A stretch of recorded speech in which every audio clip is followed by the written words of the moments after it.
Mudah-mudahan yang belum ada anak nanti punya anak dikasih nama anaknya Muhammad. Terserah mau tambahan belakangnya nggak apa-apa, karena itu adalah simbol kita. Ini kadang buat nama anak kamu siapa? Camry Pak Ustaz. Itu kan merek mobil.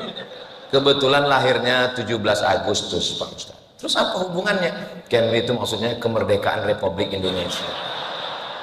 Bagus, cinta NKRI, tapi tolong di pangkalnya tulis Muhammad Camry. Cantik namanya.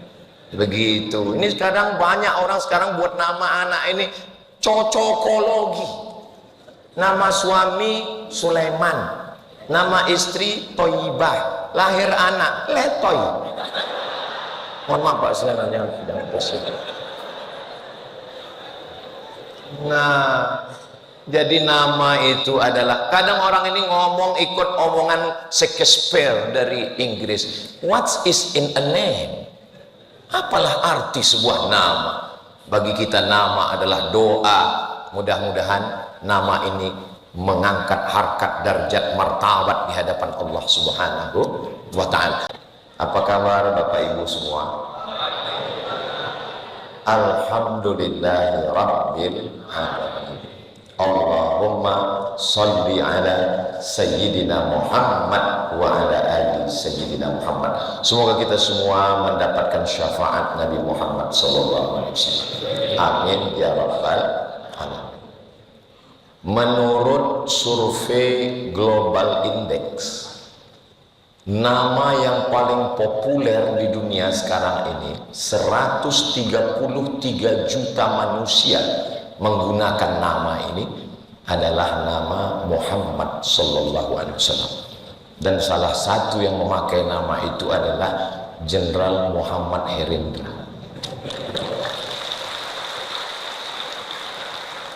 Sebetulnya kalau di tempat lain, mana tahu nanti dengar ceramah saya yang lain, katanya Ustadz Somad mengatakan nama yang terbaik adalah nama seorang hamba yang rendah, yang hina, ketika disandingkan dengan nama Allah dia menjadi tinggi. Contohnya hamba itu abdu, hamba, disandingkan dengan nama Allah Abdullah, Abdurrahman, Abdurrahim, dan Abdus Somad. Itu nama yang kedua. Makanya di masjid ini coba kita lihat, sebelah kanan ada tulisan Allah dan sebelah kiri ada tulisan Muhammad, nggak ada Abdus Somad. Ini kenapa? Bahkan di pintu-pintunya, di pintu tertulis Allah Muhammad, Allah Muhammad.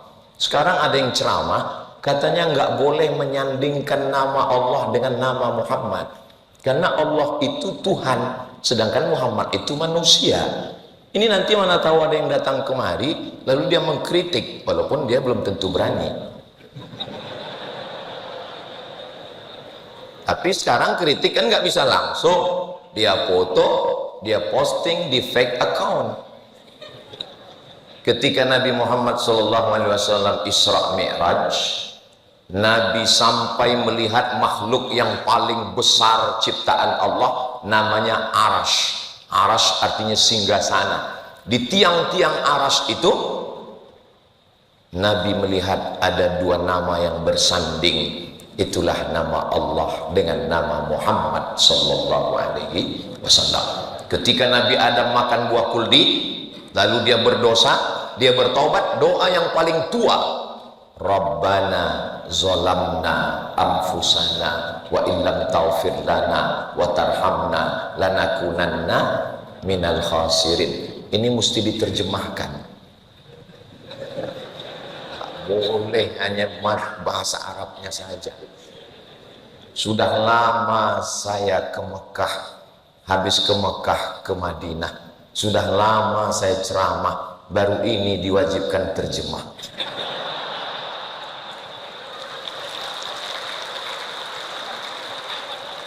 Jangan hanya, kalau saya jenderal, doa pun saya terjemahkan. Kenapa? Karena banyak jamaah kita nggak ngerti. Dia manggut-manggut, pas ditanya kenapa kau ngangguk, kulihat yang sebelah kanan ngangguk, aku ngangguk juga, kata dia. Mesti diterjemahkan memang. Cuman kadang di tempat lain kurang peduli. Memang beda kalau di PIN ini. PIN bukan sembarang PIN. PIN-nya bergambar bintang. Sudah lama saya mau ceramah di PIN, baru ini diundang.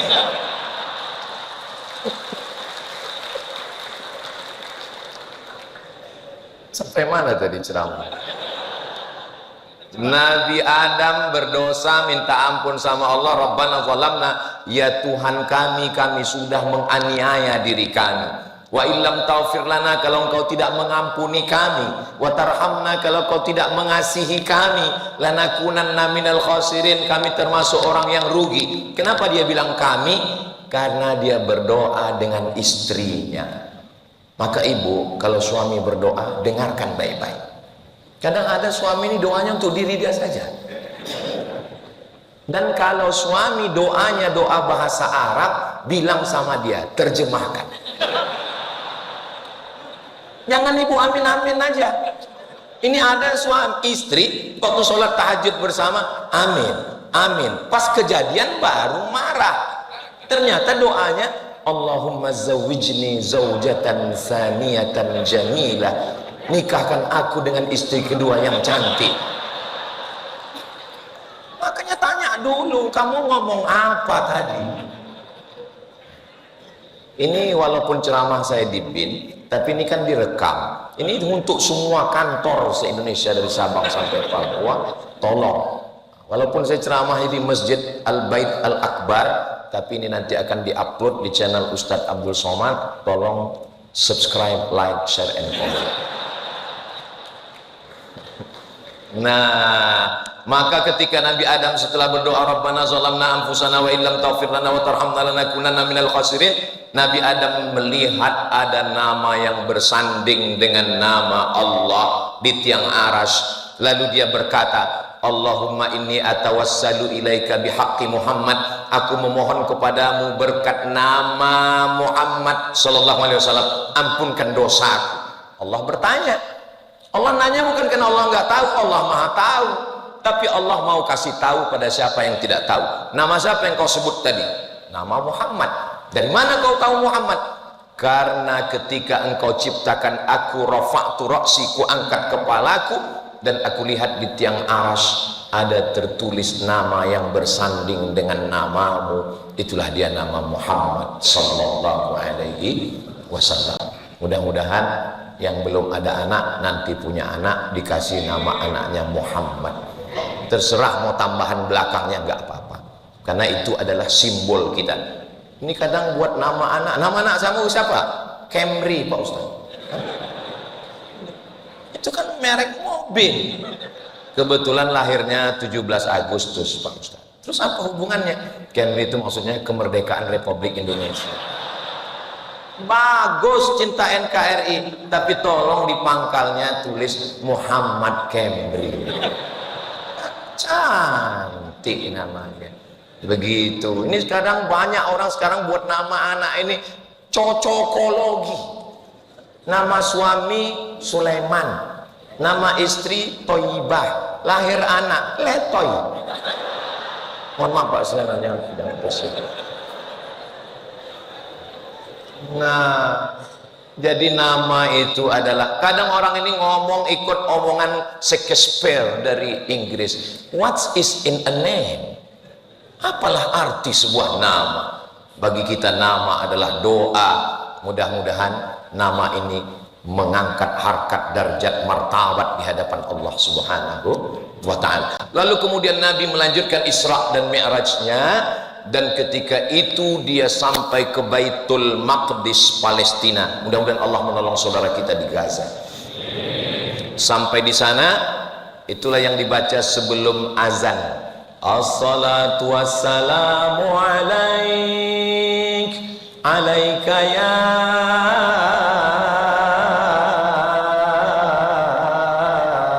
man, ya man asra bi'abdikal muhaiminu layla. Di ujungnya wa antal imam. Terjemahan Assalatu wassalamu alaik, salawat dan salam untukmu ya Muhammad sallallahu alaihi wasallam. Ya man asra bi abdika, wahai engkau yang sudah memperjalankan hambamu lailan di waktu malam, dan ketika sampai di Palestina, wa antal imam, dan engkau yang menjadi imam sholatnya, nabi-nabi yang lain menjadi makmumnya. Dan di sini pun ada juga namanya Bapak Imam Sugianto. Masya Allah, Imam Sugianto, Bapak Wakil BIN, Wakil Kepala BIN. Lalu kemudian Islam ini pun berkembang. Yang membawa Nabi Muhammad Isra Mi'raj itu, yang membawanya adalah Jibril. El artinya Tuhan, Jibr artinya kekuatan, Jibrail kekuatan Tuhan, Jibrail atau Jibril. El itu artinya Tuhan. Kalau Israel, Pak Ustaz, Isra artinya pertolongan, El Tuhan, Israel pertolongan Tuhan, pakai ain, Israel, karena dia tidak mau disalahkan. Makanya nggak ada orang ketika ditanya kenapa bapakmu meninggal dicabut Israel, nggak ada. Kenapa si Anu meninggal? Stroke. Kenapa si Anu meninggal? Mencret. Karena dia ditolong oleh Tuhan, ditolong Allah sehingga dia mampu mencabut nyawa itu. Israel. Kalau Israel, Isra artinya hamba, El artinya Tuhan. Israel hamba Tuhan. Terjemahan Arabnya Abdullah, Abdurrahman, Abdul Somad. Tapi jangan setelah ini panggil saya Israel. Jadi El bahasa Ibrani, Hebrew language artinya Tuhan. Kalau Rafael,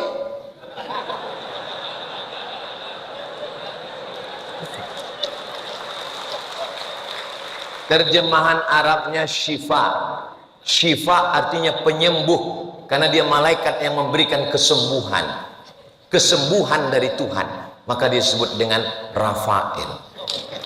Kemudian Islam pun sampai. Ini ngumpulkan bahannya lama ini.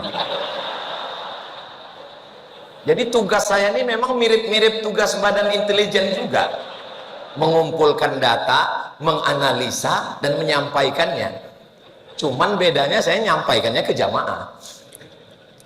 Kemudian Islam pun menyebar dari kota Makkah ke kota Madinah, dari Madinah menyeberang Laut Merah sampai ke Fustat. Fustat itu sekarang Kairo. Dari Kairo menyeberang sampai ke Libya, dari Libya ke Tunisia, dari Tunisia ke Aljazair, dari Aljazair ke Maroko, tempat saya kuliah dulu.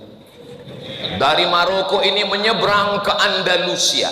Banyak jamaah kalau saya tanya, Andalusia di mana? Nggak tahu Pak Ustaz. Real Madrid, Barcelona? Tahu. Andalusia, nyebrang Laut Merah, nyebrang laut Samudra Atlantik sampai ke Andalusia, maka ada satu tempat yang cantik. Yang cantik itu diumpamakan seperti buah. Buah yang paling cantik adalah buah delima.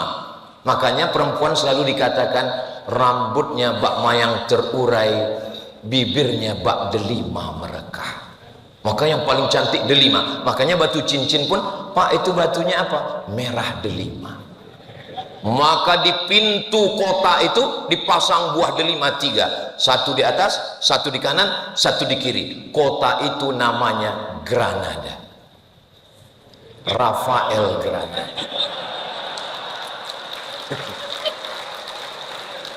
Kota yang indah di Spanyol sana. 700 tahun lamanya umat Islam berkuasa di sana, sampai akhirnya tergoda, terpukau, terlena. Memang generasi biasanya terbagi 3. Pertama generasi penikmat, yang kedua pertama pejuang berjuang, setelah itu mulai penikmat, lama-lama penghancur. Memang organisasi pun begitu, yayasan pun begitu, umat Islam pun begitu. Akhirnya umat Islam hancur di Spanyol. Mudah-mudahan nanti kita panjang umur, sehat badan, bisa berangkat umroh dan langsung kita jalan-jalan ke Granada, Spanyol, insya Allah. Ongkos tanggung masing-masing. Kalau Tuan pergi ke Madinah, jangan lupa bawa deterjen. Sudah lama saya ceramah, baru sekarang disuruh menjelaskan tentang intelijen.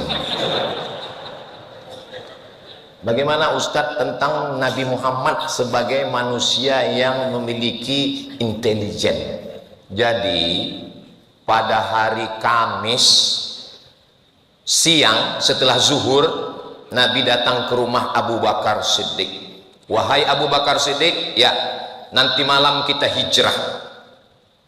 Kenapa begitu ya Rasulullah?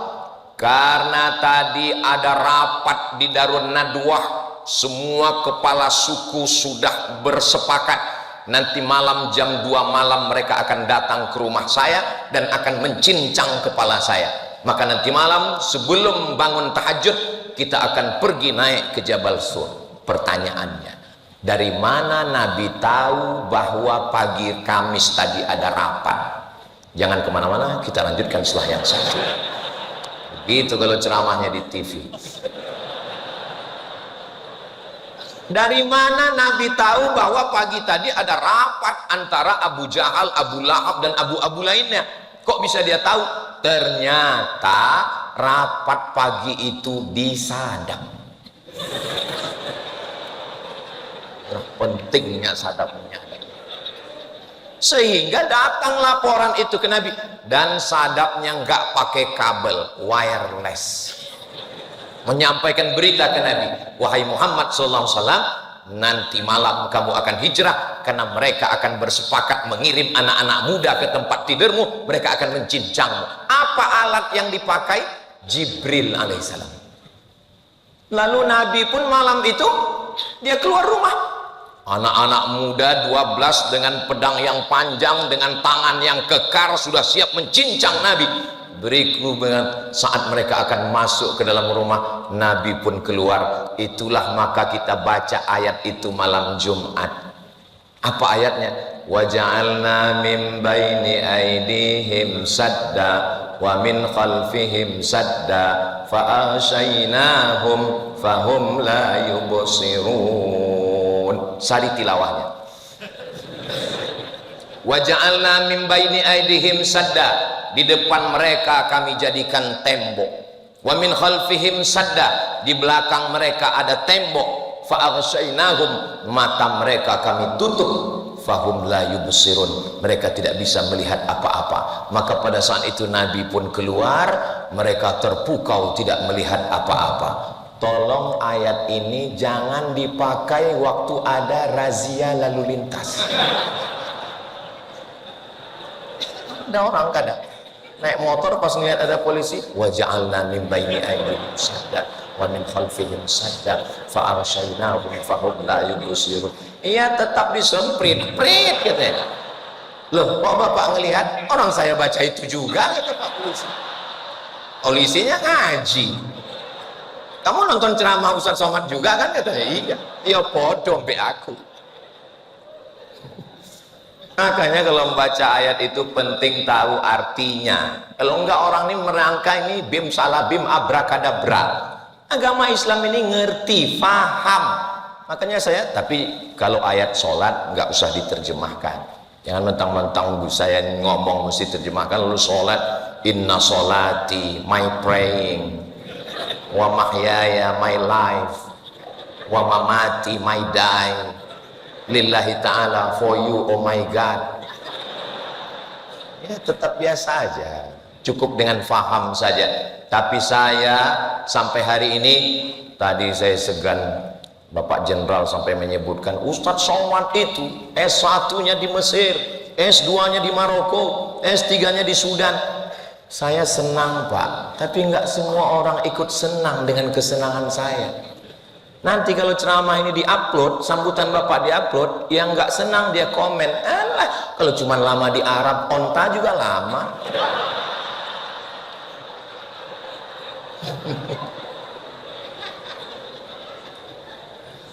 Nah, jadi Nabi Muhammad SAW kemudian naik ke atas Jabal Thur dan dia di sana selama 3 malam. Tadi hari Kamis, malam Jumat, malam Sabtu, malam Ahad, 3 malam. Ngapain dia 3 malam di atas? Dia berstrategi, nunggu. Karena ini hiruk pikuk. Dari mana dia tahu bagaimana perkembangan informasi yang ada di kota Makkah waktu itu? Ada yang mengejar, ada yang membunuh, ada yang mencari, ada yang memeriksa, ada yang interogasi, macam-macam. Diutus seorang laki-laki, namanya Abdullah, nama ayahnya Abu Bakar, nama kakeknya Abu Quhafah, Abdullah bin Abi Bakar bin Abi Quhafah. Malamnya tidur di atas, siangnya keliling mendengarkan informasi apa yang terjadi, walaupun dia tidak terdaftar di kantor BIN.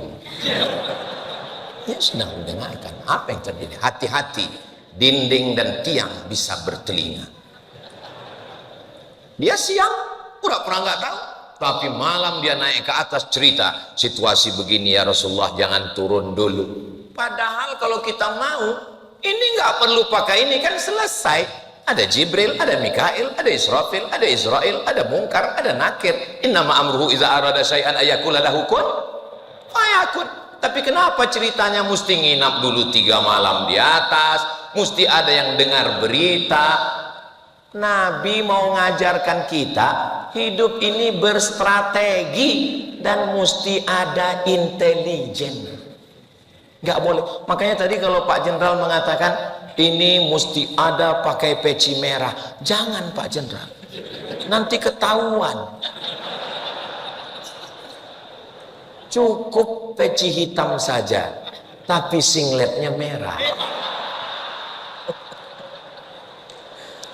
Karena ini bukan Polri, ini kita sedang bawah tanah ini.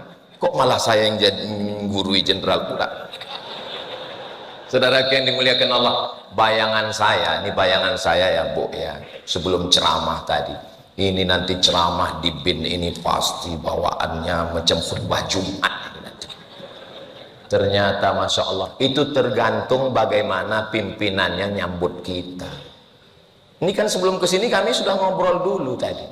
Jadi saya sengaja dibawa oleh jenderal bicara nyantai, ketawa. Saya tahu beliau kan melihat saya ini jangan-jangan Ustaz Somad lagi grogi, maka beliau ajak dulu ngobrol nyantai. Coba tiba-tiba sampai ke masjid, kita nggak ngobrol, nggak tahu situasi, nggak tahu berita, tiba-tiba saya disuruh aja ceramah. Pas dilihat ke depan menakutkan.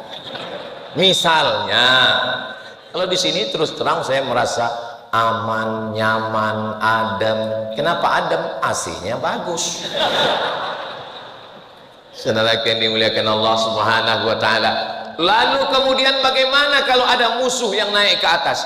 Ada satu orang laki-laki yang pura-pura, kalau bahasa di kampung kami ngangon. Pernah dengar ngangon? Bawa kambing, sampean Arab lu ngonang di Arab ngangon kambing, wedus. Ini bawa kambing supaya apa? Pura-pura ngangon kambing di bawah Jabal Sur. Supaya apa? Nanti kalau ada musuh tiba-tiba naik ke atas, kasih kode, jangan sampai naik ke atas. Begitu strategi Nabi SAW. Hari Jumat, malam Sabtu, malam Ahad, setelah 3 malam barulah mereka melanjutkan perjalanan. Dan ketika perjalanan itu dilanjutkan, penunjuk jalannya, gaetnya bukan Abu Bakar, bukan Umar, bukan Utsman, bukan Ali, bukan Abu Hurairah, bukan Usamah bin Zaid, bukan Zaid bin Sabit, bukan Ubay bin Ka'ab. Siapa penunjuk jalannya? Penunjuk jalannya adalah Ibnu Uraiqid, non muslim. Untuk apa dipakai dia? Supaya nanti waktu berjalan orang melihat. Siapa itu? Ibnu Uraiqid. Jalan. Tapi kalau penunjuk jalannya Abu Bakar, Umar, langsung ketahuan. Pasti rombongan Muhammad SAW kan? Itu makanya tadi saya larang, jangan pakai peci merah. Pakai peci merah ini berat, biar aku aja. Saudara yang dimuliakan Allah Subhanahu wa taala, akhirnya mereka pun melanjutkan perjalanan. Sampailah 8 hari 8 malam. Berangkat hari Ahad malam Senin, Selasa, Rabu, Kamis, Jumat, Sabtu, Ahad, Senin, sampai mereka di Quba. lalu kemudian 4 malam lagi di Quba, malam Selasa, malam Rabu, malam Kamis, malam Jumat, sampailah mereka di Madinah. Itulah yang selalu kita lantunkan, tola'al badru alaina, sudah terbit bulan purnama di atas kami. Kenapa Nabi Muhammad itu dikatakan bulan purnama? Karena jahiliyah yang gelap, terbit bulan purnama. Badar itu artinya bulan purnama. Sudah jadi nama orang Indonesia Badarudin. Yang perempuan Badriyah. Telepon nggak diangkat, WhatsApp nggak dijawab. Tola'al badru. Makanya kadang kalau Ustaz Somad datang ceramah, lalu jamaah nyambut, Tola'al badru itu artinya terang benderang seperti bulan purnama. Karena memang Nabi itu seperti bulan purnama, dan Nabi itu wajahnya putih berseri. Tiba-tiba Ustaz Somad disambut, Tola'al, pas muncul ireng. Sekarang Pak Ustadz kan ada skincare, wajah bisa berkilau. Ya lihat harganya dulu. Ada yang muka putih, leher hitam. Ustadz Somad ini kalau ceramah pasti menyinggung perasaan. Kunci dengar tausiah Ustadz Somad itu satu, jangan tersinggung. Ada beberapa orang tersinggung, pulang, meninggal.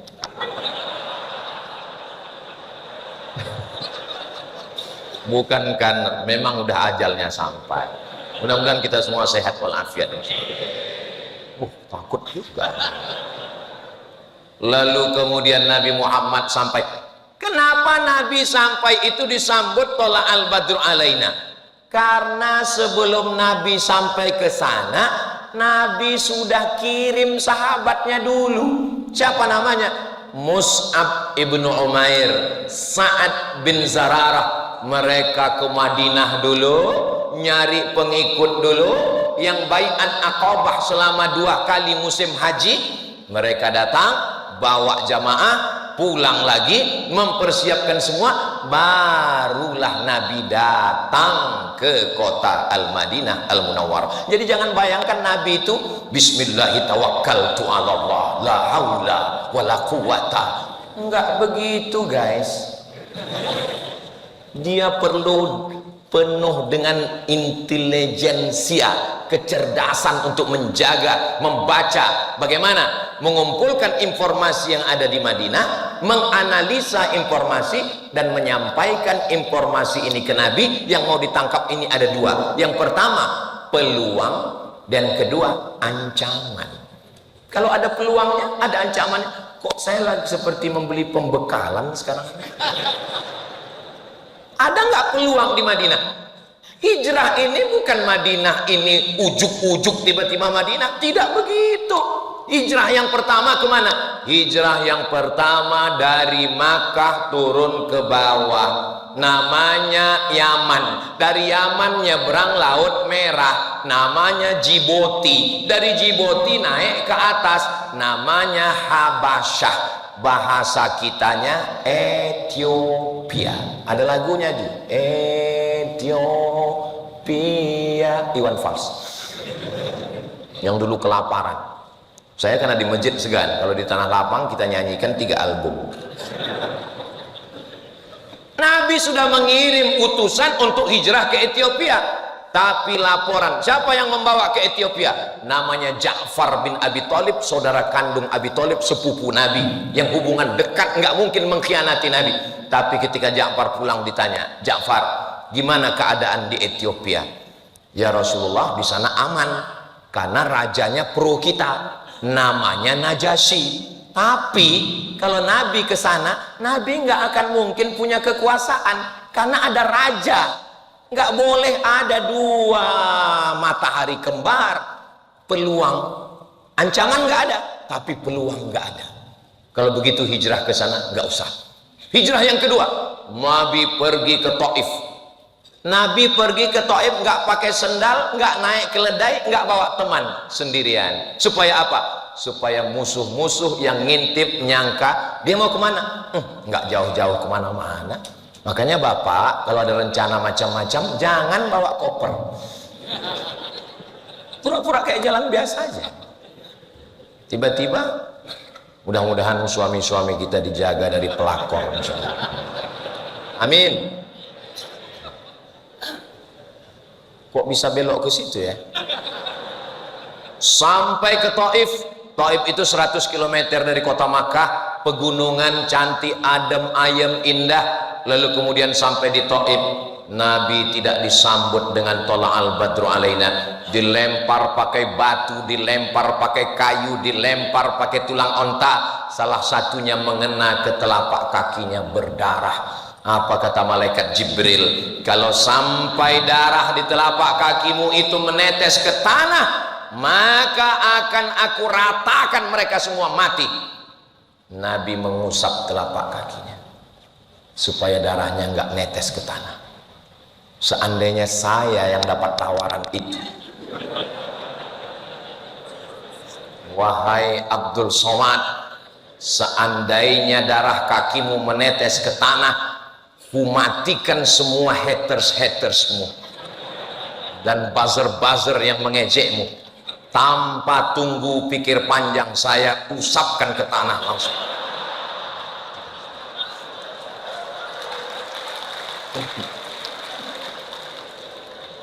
Tapi insya Allah nggak perlu malaikat Jibril untuk mengatasi hater saya ini. Ceramah sekali di bin ini selesai. Saudaraku yang dimuliakan Allah Subhanahu. Makanya tadi waktu keluar dari kantor kan ada logo bin besar, bintang kan. Saya sebetulnya mau ngajak Pak Jenderal foto. Cuman saya kan jaga harga diri saya juga. Kalau foto di masjid ini dilihat orang, alah paling di masjid kantor apa katanya. Saudaraku yang dimuliakan Allah Subhanahu wa taala. Lalu kemudian Nabi sallallahu alaihi wasallam kembali ke kota Makkah Al-Mukarramah. Begitulah Nabi. Lalu kemudian ketika terjadi tahun pertama aman, tahun kedua perang Badar, tahun ketiga perang Uhud, tahun keempat, tahun kelima perang Khandaq. Nama perangnya Khandaq. Khandaq ini parit yang digali, parit yang digali. Lalu kemudian datanglah seorang laki-laki. Ini yang akan menyerang kita, 3 pasukan koalisi. Yang pertama orang Yahudi, yang kedua orang musyrik dari Makkah, yang ketiga orang munafik yang berada di dalam pasukan kita. Siapa mereka? Menggunting dalam lipatan, menjegal kawan seiring, menikam dari belakang. Maka kemudian Nabi pun menyusun strategi. Apa yang dilakukan Nabi? Nabi bertanya, kira-kira apa yang mesti kita lakukan? Musyawarah. Setelah musyawarah, datanglah seorang sahabat Nabi, bukan orang Arab, dia dari Persia, namanya Salman Al-Farisi. Itulah qori kita tadi, Ustaz Salman. Mana Ustaz Salman? Masih ada di sana? Ustaz Salman. Dari ujung nama itu kita sudah tahu orang itu dari mana. Al-Farisi berarti dari Persia, Al-Misri dari Mesir, Al-Makki dari Mekah, Al-Batawi.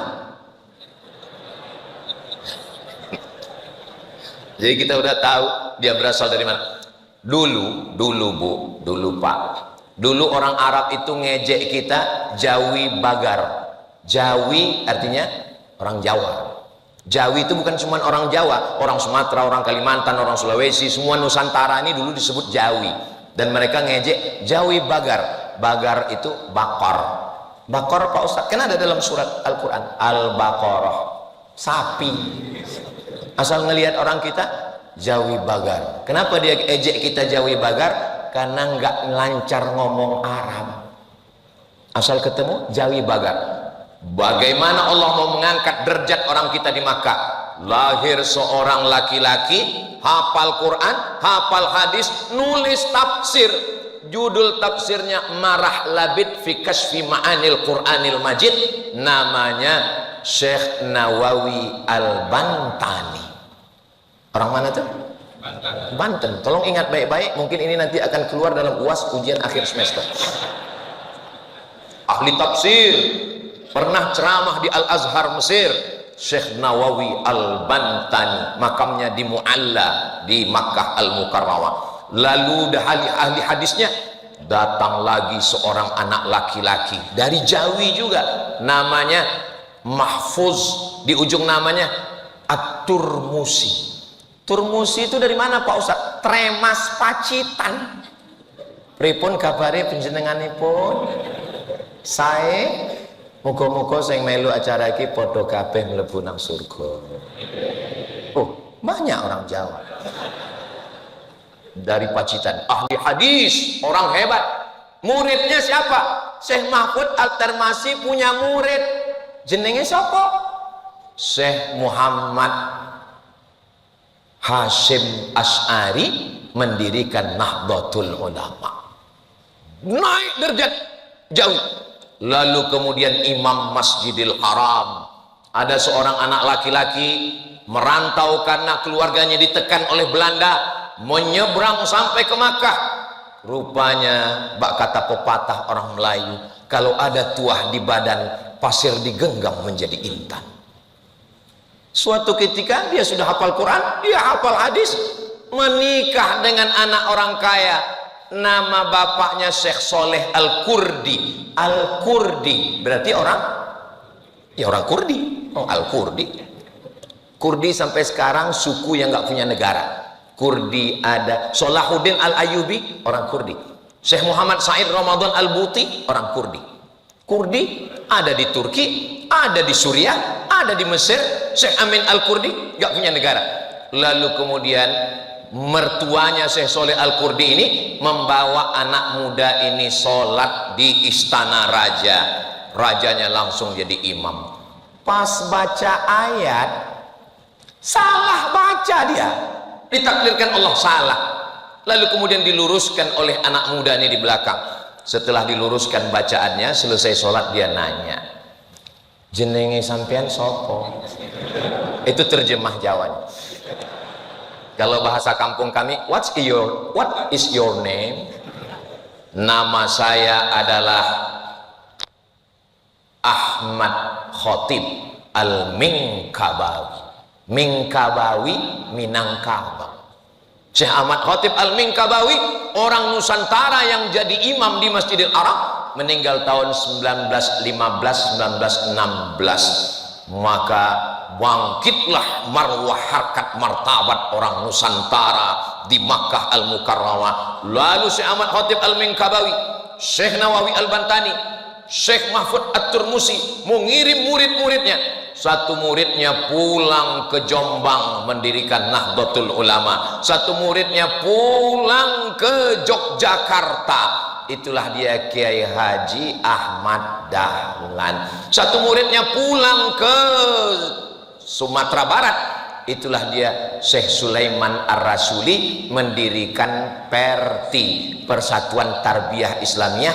Satu lagi muridnya pulang ke Medan Sumatera Utara, namanya Syekh Hasan Maksum, mendirikan namanya Al-Jam'iyatul Wasliyah.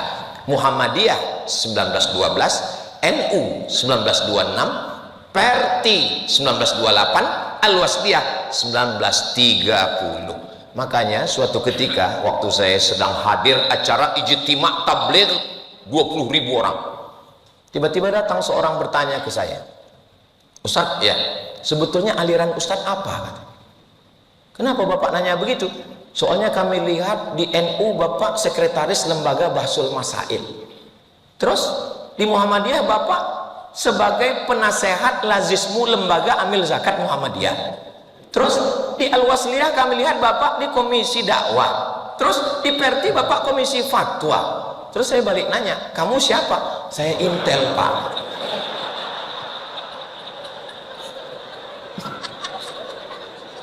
Lalu saya jelaskan bahwa Muhammadiyah, NU, Perti, Al-Wasliyah ini adalah organisasi keagamaan yang disusun oleh ulama Nusantara untuk ngelawan Belanda. Jadi kalau ada orang ormasnya banyak, itu namanya mazhab ukhuwah, bersaudara, selama masih la ilaha illallah Muhammadur Rasulullah. Alhamdulillah sampai hari ini hubungan kami masih tetap akrab. Jadi nggak masa tersinggung dengan ceramah Ustaz. Orang saya nggak udah nyebut nama. Nama nggak boleh disebut, menjaga kode etik jurnalistik. Nah, jadi kalau dipahami seperti itu, dulu kan kelahi ini antar mazhab ini Pak Ustadz. Yang Muhammadiyah subuhnya nggak pakai kunut, yang NU pakai kunut, lalu berantem anak mudanya sampai belaga dalil. Alhamdulillah Ustadz, sekarang sudah nggak berantem lagi. Kenapa? Karena sama-sama nggak sholat subuh. Saudara yang dimuliakan Allah Subhanahu wa ta'ala, kembali ke maulid Nabi Muhammad sallallahu alaihi wasallam, menceritakan Nabi Muhammad dalam 60 menit. Nabi itu kan umurnya 63, diceritakan dalam 60 menit. Bahasa Arabnya mustahil, nggak bisa. Saya hanya menyampaikan sekelumit 0, sekian persen. Terus kalau kami mau tahu lengkapnya Nabi Muhammad itu gimana Pak Ustadz? Kitab yang paling rendah namanya Ar-Rahiq Al-Mahtum, ditulis oleh orang India. Pemenang lomba nulis cerita tentang Nabi Muhammad diikuti lebih dari 50 negara. Pemenang juara satunya bukan Mesir Al-Azhar, pemenang juara satunya India. Ini sekarang anak kita kalau ditanya apa yang kau tahu tentang India,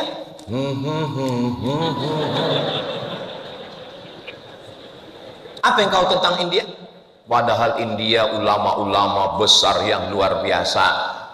Apa judulnya Pak Ustadz? Ar-Rahiq Al-Mahtum. Sudah diterjemahkan ke bahasa Indonesia, bagus.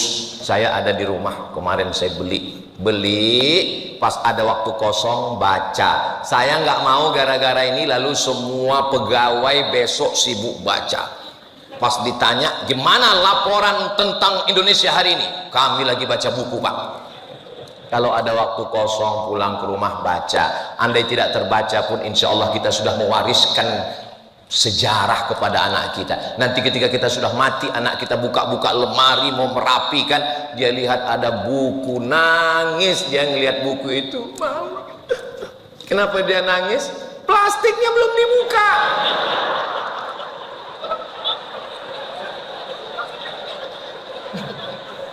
Dia tahu ayah ibunya sibuk untuk mencari nafkah untuk dia. Kita husnuzon. Ustadz, saya kalau Ar-Rahiq Al-Maktum sudah baca, saya mau yang tingkat tinggi Pak Ustadz. Ditulis oleh cendekiawan non muslim. Namanya siapa? Namanya adalah Karen Armstrong. Karen Armstrong seorang biarawati perempuan, lalu kemudian dia menjadi penulis buku. Dialah yang menulis buku History of God, sejarah Tuhan. Habis itu dia tulis History of Prophet Muhammad, peace be upon him, Muhammad sallallahu alaihi wasallam. Kalau yang nulis kehebatan Nabi Muhammad orang Islam, ya biasa aja. Tapi ini bukan Islam. Dia mengungkapkan bagaimana akhlak Nabi Muhammad sallallahu alaihi wasallam. 100 tokoh dunia yang nulis namanya Michael H. Hart. Judul bukunya 100 Ranking Influential Person in History. Ternyata kalau kita habis sarapan nasi uduk ini lancar bahasa Inggris. 100 ranking dunia. Nabi Musa ada, Jesus Christ ada, Siddhartha Gautama ada, Abraham Lincoln ada, tapi yang dia buat nomor 1 adalah Muhammad sallallahu alaihi wasallam. Buku-buku ini sudah diterjemahkan ke dalam bahasa Indonesia, maka tinggal kita baca. Diadakan bedah buku ini untuk mengenal. Jangan sampai anak kita nanya, mama, Nabi Muhammad itu siapa? Ayahnya Abdullah, emaknya Aminah, lahir tahun gajah. Jangan tanya-tanya lagi. Banyak tanya itu orang Yahudi. Jelaskanlah tentang Nabi kita. Kalau kita tidak jelaskan tentang Nabi kita, nanti anak kita lebih kenal Ipin Upin daripada Hasan dan Husain. Nanti anak kita lebih kenal. Tapi saya nggak bisa juga ngejek, karena anak saya pun di rumah itu kalau dia lagi suruh sholat ya Sami, sholat, nggak mau sholat. Tapi kalau udah saya gelar sajadah, lalu di belakangnya saya susun Naruto, Spiderman, Hulk. Sudah, makmum udah siap, maju semangat ya imam. Ada. Terus dia nanya, mereka ini Pak udah mualaf semua saya.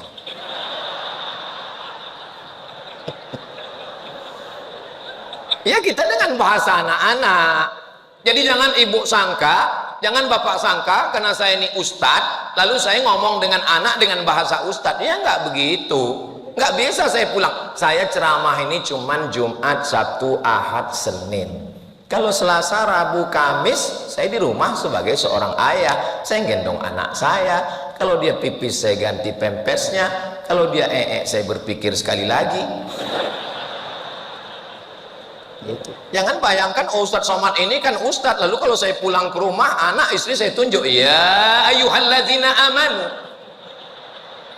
Enggak begitu juga kali. Nah, jadi bersikaplah. Memang di sini ibu adalah ASN, pegawai hebat, derajatnya tinggi, kerja di mana? Badan Intelijen Negara. Tapi kalau sudah pulang ke rumah, katakan ke suami, memang aku ini Badan Intelijen Negara, tapi di rumah ini kau adalah imamku sayang. Begitu. Jangan, saya ini sebetulnya mewakili suara laki-laki yang teraniaya. Ada satu fakta yang mau saya sampaikan, boleh? Kalau suami itu merasa dirinya tidak punya apa-apa, tidak berdaya, itu berpengaruh pada psikologisnya. Akhirnya dia merasa down, dan puncak dari tekanan psikologis, nanti pistol airnya tidak meletus.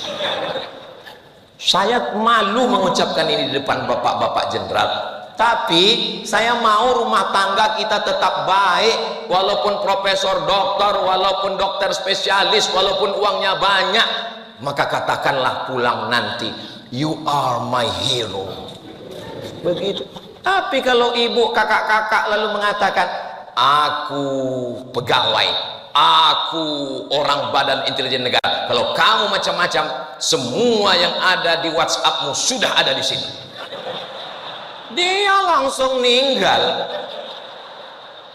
Maka jangan heran kalau ada laki-laki itu diam aja. Memang laki-laki nggak berkata-kata, langsung meninggal.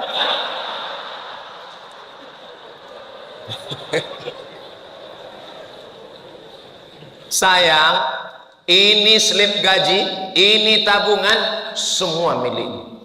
Jangankan uang ini, jangankan SK, ASN, PNS ini, nyawa aku berikan padamu. Satu-satunya kesalahanku dalam hidup cuma satu. Apa itu, Dek? Mencintai. Begitu. Ini kayaknya Ustaz Somad udah banyak dapat bisikan ini. Saya termasuk Ustadz yang nggak bisa dibisik-bisiki. Karena yang membisik itu adalah alladzi waswisu fi sudurin nas minal jinnati. Makanya kalau ada teman yang suka bisik-bisik, itu berarti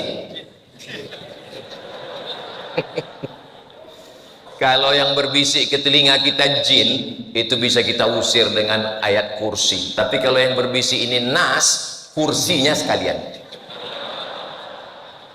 Kalau yang berbisik ke telinga kita ini jin, kita bacakan Yasin, wal Qur'anil Hakim. Tapi kalau manusia kita bacakan, dia tiap malam Yasinan. Saudara yang dimuliakan Allah Subhanahu wa taala, Nabi Muhammad sallallahu alaihi wasallam penuh dengan perhitungan, penuh dengan kecerdasan. Ketika perang Uhud, perang Badar, perang yang paling menggentarkan. Kenapa? Karena pasukan Nabi cuma 300 sekian, sedangkan pasukan musuh ribuan. Apa yang dilakukan Nabi? Yang dilakukan pertama bersama sahabat adalah memasang kemah di tempat oase. Nggak bisa gali sumur. Di mana persediaan air? Oase. Di situ ada oase, tempat air, berkemah di situ. Berkemah di tempat oase berarti sudah menang 1-0 karena persediaan air sudah kita kuasai. Kalau mereka mau mengambil air, bayar. Sekarang, kalau dulu tidak bisa ngambil air karena air sudah kami kuasai. 2, besok pagi habis sholat subuh Nabi menyusun pasukan. Di mana Nabi menyusun pasukan? di tempat terbit matahari. Ini matahari terbit dari sini, Nabi susun pasukan. Orang musuh terlambat, lalu mereka nyusun barisan di depan. 2-0 mereka kalah. Kenapa? Karena kalau melawan matahari, matanya silau. Kacamata hitam belum ada. 2-0, 3-0. Nabi tahu berapa jumlah mereka. Dari mana Nabi bisa tahu jumlah mereka? Kata Nabi, malam-malam amati kalau ada mereka yang nyuri air. Tengah malam ada satu orang nyuri air, tangkap. Pas ditanya, berapa pasukan kamu? Saya nggak bisa jawab. Kenapa kamu nggak bisa jawab? Saya tukang masak. Ternyata dia bukan tentara, dia tukang masak. Dia bilang saya nggak tahu. Kamu masak satu hari berapa ekor kambing, berapa ekor lembu, berapa ekor unta? Dia sebutkan, saya masak kambingnya sekian, lembunya sekian, untanya sekian. Nabi langsung mikir, kalau kambingnya sekian, lembunya sekian, untanya sekian, berarti pasukannya sekian, kita siap menghadapinya. Jangan menghadapi musuh dengan mata yang rabun. Terus Ustadz datang berani ceramah ke Badan Intelijen Negara, ini apa persiapan Ustadz? Beberapa sahabat saya sudah kirim WhatsApp duluan. Ustadz Somad, kantor BIN sudah aman. Siapa mereka Pak Ustadz? Mereka adalah sahabat-sahabat saya yang waktu saya keliling se-Indonesia. Waktu dulu mereka menjadi Dandim, mereka menjadi Kapolres. Ternyata mereka sekarang sudah bekerja di sini, walaupun mereka tidak pakai peci merah.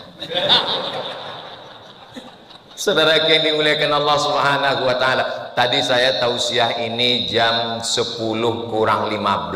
Sekarang sudah jam 11 kurang 20. Artinya saya sudah ngomong 55 menit. Tapi rasa saya, nggak tahu perasaan Bapak ya. Rasa saya baru ngomong beberapa menit aja rasanya. Padahal ini saya kalau ngomong itu Bapak Ibu, saya lihat bagaimana audiens. Saya sudah ngomong 55 menit, yang kakak-kakaknya tetap fokus, yang laki-laki juga fokus. Apakah ini karena diawasi CCTV? Wallahu alam, tapi rasanya nggak ada. Kenapa mereka begitu serius? Saya husnuzon aja ya, husnuzon. Ini memang mereka betul-betul mau ngaji kelihatannya. Di tempat lain kadang saya baru ceramah 15 menit langsung seperti ilmu padi, makin berisi makin menumpuk. Kadang baru saya ceramah 10 menit langsung keluar kuda Nil. Saya Pak Ibu pernah saya ceramah 5 menit 5 menit ceramah saya tutup, saya pulang. Kenapa? Ya saya kehilangan mood. Tapi hari ini, padahal ini hari terakhir saya dari mulai hari Jumat, hari Sabtu, hari Ahad, hari Senin, habis dari sini nanti ke KPK, habis itu saya ke airport pulang, ini sudah tinggal 5 watt lagi nih sudah. Tapi saya justru semangat. Kapan Ustadz ceramah yang paling gak semangat? Waktu ada satu daerah saya ceramah pas menjelang kultum buka puasa. Itu memang kehilangan. Kita udah berapi-api, mereka semuanya ngelihat kita macam ayam goreng gitu. Walau polisi, walau tentara, walau jaksa, walau hakim, tapi dia tetaplah tubuhnya terdiri dari darah, dari daging, dari kuku, dari bulu, jantungnya tetap berdegup dan berdetak. Dia tetap manusia, punya rasa takut, rasa cemas, rasa khawatir. Apa yang membuat kita kuat?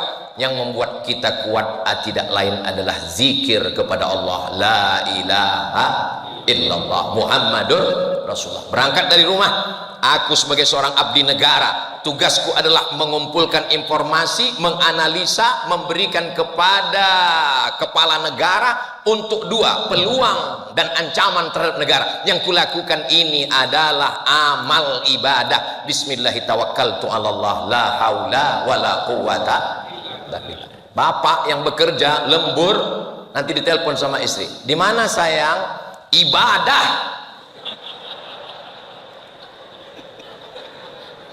Kalau mati dalam membela negara ini adalah mati syahid, insya Allah. Amin. Mama, ya. Kata Ustadz Somad, kalau mati membela negara ini mati syahid. Mudah-mudahan papa mati syahid. Saudara yang dimuliakan Allah Subhanahu wa taala, di balik laki-laki yang gagah perkasa ada perempuan yang luar biasa. Perempuan itulah yang menenangkan hati dan jiwa bapak. Aku sedang berjuang, aku sedang bertarung, ancamannya adalah nyawa. Maka wahai kakak-kakak, wahai istri-istri yang ada di rumah, ikhlaskanlah suamimu ini untuk mengabdi menjaga negara. Insya Allah Allah menjaga Indonesia baldatun thayyibatun wa rabbun ghafur, insya Allah. Amin ya rabbal alamin. Lebih kurang 1 jam. Saya biasanya ngisi pengajian itu sesuai besarnya botol minuman. Ini sebetulnya kalau standar ini 300 ml ini, setengah jam. Tapi karena saya merasa nyaman ceramah ini, maka insya Allah karena hati yang menerima ini semuanya hati orang yang baik-baik, insya Allah. Di mana letak jantung yang mengalirkan darah ke otak, ke mata, ke kepala, ke tangan, ke kaki? Nih, berdegup dan berdetak. Biasanya kalau mikrofonnya mahal itu bisa kedengaran detaknya. Itu jantung yang normal. Tapi ada jantung yang nggak normal. Biasanya jantung nggak normal itu disebabkan oleh 3. Yang pertama jatuh cinta, yang kedua jatuh tempo, yang ketiga Pak Ustadz ceramah di bin. Saudara yang dimuliakan Allah Subhanahu wa taala, ala bizikrillahi tatmainnul qulub. Dengan banyak berzikir mengingat Allah hati menjadi tenang. Pejamkan mata, tarik nafas panjang, hembuskan, amati nafas, kosongkan pikiran, kosongkan. Datang wajah istri, nggak jadi fokus. Hilangkan semua masalah, fokus, kosongkan. Bagaimana ketika sedang kosong itu tiba-tiba datang malaikat maut? Mati kita. Ditanya sama malaikat, "Marabbuka?" Kosong. Jangan pernah kosong. Saya nggak pernah kosong. La ilaha illallah, la ilaha illallah, la ilaha illallah. Afdalu dzikri la ilaha illallah. Hanya saja zikir itu ada yang di lisan, ada yang di qalbi. Kalau lagi nggak ada orang, ya kita zikir la ilaha illallah. Pas lagi ada orang, ya kita tetap ngobrol, tapi di dalam tetap la ilaha illallah. Ini kadang orang ini baru-baru tobat, baru hijrah, pas lagi ada orang la ilaha illallah. Pas nggak ada orang, main game. Apa gitu. Tapi saya nggak mau juga gara-gara ini lalu nanti Pak Jenderal mengadakan rapat masing-masing divisi dan sektor, ditanya bagaimana laporan tentang keamanan negara kita. La ilaha illallah. Bagaimana visi misi ke depan Indonesia Emas 2045, kita serahkan semuanya pada Allah, Pak Jenderal. Ini bukan ajaran Islam. Islam itu penuh dengan strategi, Islam itu penuh dengan intelijensia, Islam itu penuh dengan target-target. Ketika menggali parit, paculnya itu kena dengan batu, memancar cahaya. Apa kata Nabi? Pada pancaran cahaya, kulihat kalian sudah menguasai Yaman. Pada pancaran yang kedua, aku lihat kalian sudah menguasai Rum. Pada pancaran yang ketiga, aku lihat kalian sudah menguasai negeri Syam. Apa kata Nabi? La taftahunnal Konstantinia, kalian akan menguasai Konstantinopel. Visi misi 2045 Indonesia Emas. Begitu. Berapa tahun baru dikuasai Konstantinopel? Dikuasai Konstantinopel 700 tahun setelah Nabi meninggal oleh seorang anak muda umur 19 tahun, namanya Muhammad Al-Fatih. Al-Fatih sang penakluk, barulah dikuasai. Tertulis di pintu masjid Konstantinopel Hagia Sophia, la taftahunnal Konstantinia, kalian akan menguasai Konstantinopel. Visi misi ke depan. Makanya sekarang saya ketemu dengan anak-anak pesantren, taman ini mau kemana? Saya serahkan pada Allah, Pak Ustaz. Datang 10 anak pesantren ke rumah, gurunya ngomong, tolong Ustaz berikan pembekalan mereka. Saya tanya satu-satu, kau mau kemana? Ya bagaimana nasib aja Pak Ustaz, saya suruh pulang semua, nggak ada yang bisa dikasih pembekalan. Islam ini akan maju dengan program, dengan visi misi, dengan pemikiran.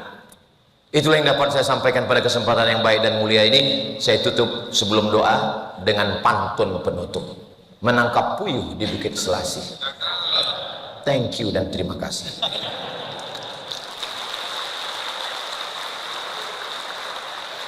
Di akhir majelis, mari kita khusyukkan hati kita, minta ampun pada Allah, kita berdoa untuk kemaslahatan diri kita, istri, anak, keluarga, negeri, kantor, atasan. Mudah-mudahan Allah meridhai kita. Astaghfirullahaladzim, astaghfirullahaladzim, astaghfirullahaladzim.